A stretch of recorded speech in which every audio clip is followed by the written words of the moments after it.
The super mom.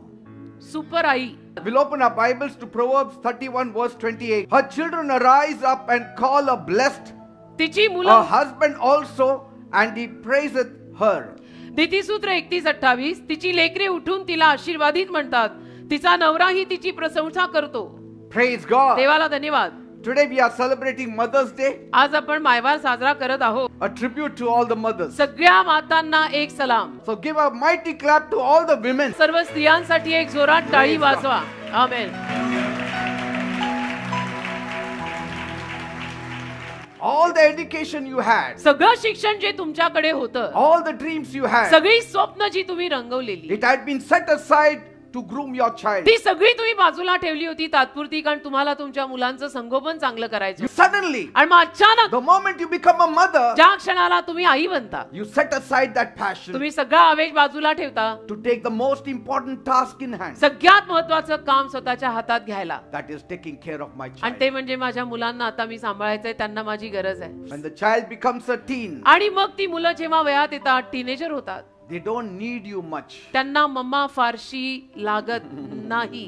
Your love for them has not decreased, आणि तुमचं त्यांच्यावरचं प्रेम कमी नाही झालेलं, but the need of you for them has decreased. पण त्यांच्यासाठी ती तुझी गरज कमी झालेली आहे, की आता मला मम्मा 24/7 नको आहे.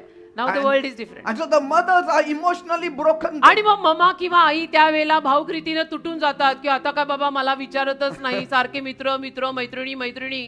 That's why म्हणून I will always suggest to the mothers, मी मातांना आणि आयांना नेहमी हा सल्ला देईन, keep your first love on the top always. पहिलं प्रेम नेहमी वरच ठेवा. The first love to God. पहिलं प्रेम देवाला, की you are my first love. You will never be emotionally shattered. मग कधी भावुकपणे तुम्ही असे विखरणार नाही, पांगणार नाही, की oh my kids are not with me any more, what am I going to do. No no, God is still there with you. Keep your first love intact. तुझं पहिलं प्रेम जपून ठेव. Serving Him. देवाची सेवा, Doing something for the kingdom. देवासाठी, देवाच्या राज्यासाठी काहीतरी करणं. Because that will never end. कारण की ते कधी संपणार नाही. Till the last breath that will continue. शेवटच्या श्वासापर्यंत ते काम चालूच राहणार, ते कधी संपणार नाही. Ask yourself, what gives you joy? स्वतःला प्रश्न टाका, की कशातून तुला आनंद मिळतो. No, joy for me is taking care of my children. माझ्यासाठी आनंद आहे की मी माझ्या मुलांना That सांभाळतो. is dangerous. ते धोकादायक आहे. तुझा आनंद फक्त जर तुझ्या मुलांना सांभाळण्यात असेल तर ते धोकादायक आहे. One day they will grow up, they will hold a hand of somebody else and get married and leave you. कारण ती बाळं एके दिवशी मोठी होणार आहेत आणि कुणाशी तरी लग्न करून तिचा हात धरून किंवा त्याचा हात धरून जाणार आहेत. They will not have much time for you. आणि फारसा वेळ त्यांना तुमच्यासाठी राहणार नाहीये. Get involved in some kind of activities apart from being a father and a mother to your children. फक्त मुलांचा आई बाप ही जी भूमिका तुम्ही करताय, त्याच्या व्यतिरिक्त दुसऱ्या कुठल्या तरी कामांमध्ये आता हात घाला. Go back to your old passion जुन्या आवेशात परत जा and prepare yourself in advance. आणि स्वतःची तयारी आतापासूनच पूर्व तयारी करा. You need to start serving somebody outside the family. तर मग आता परिवाराच्या बाहेर, फॅमिलीच्या बाहेर कुणाची तरी सेवा करायला लागा. The family of God. देवाचा परिवार. We know the sons and daughters can fend for themselves. माहितीये मुलं मुली स्वतःच्या पायावरती उभं राहतील, स्वतः कमवतील, स्वतः खातील, आम्हाला माहितीये. Yet तरी you need to give her some time. काहीतरी थोडासा वेळ त्या मुलांनी आईला द्यायला पाहिजे. Out of the way you have to meet them. Out of the way जाऊन आईला भेटायला पाहिजे. Sometimes you have to talk to her. तर कधी कधी आईशी बोला, कशी आहे जीवन, Appreciate her. तिचं कौतुक करा, Understand her feelings. समजून घ्या तिच्या भावना, Show forth your love to her. प्रेम दाखवा आईवरती. कधीतरी बोलू Bible says, नका. honor your father and your mother, and you shall live long. Bible म्हणतं ना, आई वडिलांचा आदर कर आणि तुला दीर्घायुष्य And मिळेल everything shall be good for you. आणि सगळं तुझं चांगलं होईल. तर कधीतरी तिला बोलून दाखव ना. सारखंच काय नाही, तिला कळायला हवं. अरे कळायला हवं म्हणजे काय, कधीतरी तू बोलला तर काय जातं. Sometimes I love you mama. your education will not help you, but your blessings will surely help. कधी कधी तुझं शिक्षण तुला आशीर्वाद देणार नाही, पण तिचे आशीर्वाद तुला आशीर्वाद देतील. Keep her smiling. तिला नेहमी हसतमुख ठेव Keep बाबा. her happy.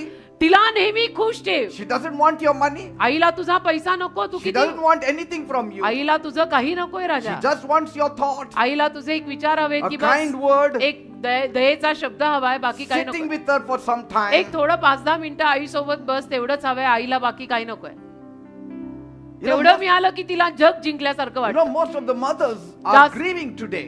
आज मात्र जास्तीत जास्त आया दुःखी आहेत. They should not grieve. नाही दुःख करायचं. Why? का? Because their focus was only their child. कारण की त्या मातांचं लक्ष केवळ आपल्या मुलाबाळांवर होतं. Focus yourself in God. स्वतःचं लक्ष देवावर लावा. आता. Focus in the kingdom of God. देवाच्या राज्यावर लक्ष लावा. Do something for the kingdom. काहीतरी देवाच्या राज्यासाठी करा. मुलं आपली आता मोठी झाली, आपणही समजून घेऊ. One day your nest will be empty. एके दिवशी तुमचं घरटं रिकामं होणारच आहे. Your nest is empty of your children, not empty of God. तुझं घरटं मुलं गेली म्हणून रिकामं झालं, पण देव नाही सोडून गेलाय. देव आहे ना त्या घरट्यात अजूनही. God is still there. देव अजूनही तुझ्या घरट्यात आहे. मुलं गेली, देव नाही. Lean on God. देवाचा आधार घ्या. असं Seek मला the वाटतं. Lord's face. देवाला शोधा. Spend more time in prayer. प्रार्थनेत थोडी वेळ घालवा. Don't crash. रडायचं नाही. Don't crack. आणि असं Don't crash. कोसळून पडायचं नाहीये की मुलं मोठी झाली, मुलं आता विचारतच नाही तर निघून गेली. ठीक आहे, त्यांचं आयुष्य आहे.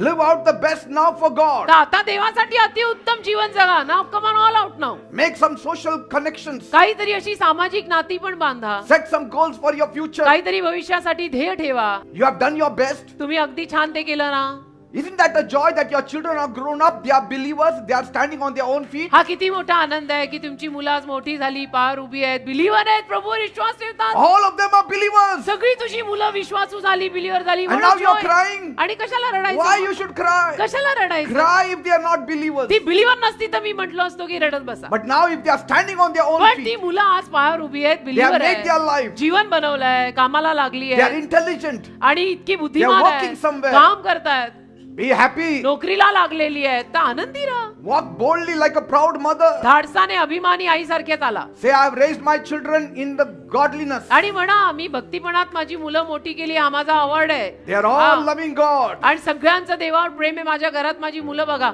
Proverbs 31 says, my children, your children will rise up and call you blessed. नीतिसूत्र 31 मध्ये लिहिलंय, तुझी मुलं उठून तुला आशीर्वादित म्हणणार आहेत. Amen. Amen. If the children say, don't worry mom, I will take care of myself, be happy. मुलं म्हणाली की आता मम्मी काळजी नको करू, मी सांभाळीन स्वतःला, तर आनंदी व्हायचं. Your job is over. काम संपलं म्हणायचं आपलं आता. After all, you deserve a huge congratulations. आणि त्यानंतर मग तुम्हाला एक मोठं अभिनंदन मिळायला हवंय. Because you have got them to this point. कारण त्या मुलांना तुम्ही इथपर्यंत आणलं, असं वाढवलं, संगोपन संस्कार केले. If nobody congratulates you, I will आणि congratulate कोणी you. जर तुमचं अभिनंदन करत नसेल ना, सगळ्या आयांचं मी अभिनंदन करतो. I Well am done. congratulating you for Well your done. great achievements. Well done, mom. अगदी वेल डन टू एव्हरी मॉम की तुम्ही फार छान काम केलंय तुमच्या मुलांना मोठं करण्यात. Praise God. एकदम वेल डन.